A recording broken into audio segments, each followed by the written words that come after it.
Հայ-իրանական խոշոր ծրագրերը նոր շունչ են ստանում, հետպատժամիջոցային Իրանը Հայաստանի հետ նոր տեղ է գրավում գլոբալ ենթակառուցվածքներում։ Մենք արդեն որոշել ենք միացնել սև ծով տանող երկաթգծերը, հայկականը կապելով իրանականին։ Մետաքսե նոր ճանապարհից մինչև միշտ տարածաշրջանային նախագծեր, որոնք կարող են դառնալ հայ-իրանական էներգաշանս։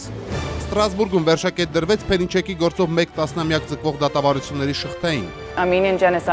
Հայոց ցեղասպանությունը պատմական անարարկելի իրողություն է։ Ի վերջո ինչ վճռեց Եվրադատարանը, արդյոք այսուհետև հնարավոր կլինի ժխտել հայոց ցեղասպանությունը։ Չի վտանգում արդյոք մի այդ վճիռը հայոց ցեղասպանության ժխտումը քրեականացնող օրենքների ընդունումը այլ երկրներում։ Ասում է, այո, դուք կարող եք ունենալ նման օրենքներ։ Հաջողվեց արդյոք հայկական պատվիրակությանը հասնել իր նպատակին, բրիտանացի հայտնի իրավաբան Ջեֆրի Ռոբերտսոնի գնահատականները Ստրասբուրգում մի այդ վճռին։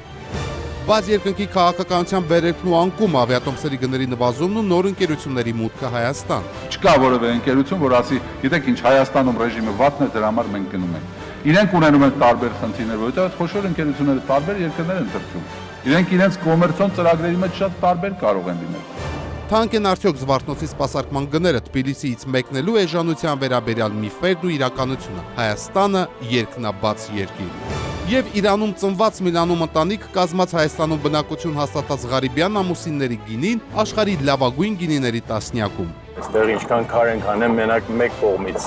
բայց այդ ասեմ ինչպես ասում են, ճիշտ այդ պատճառով է, որ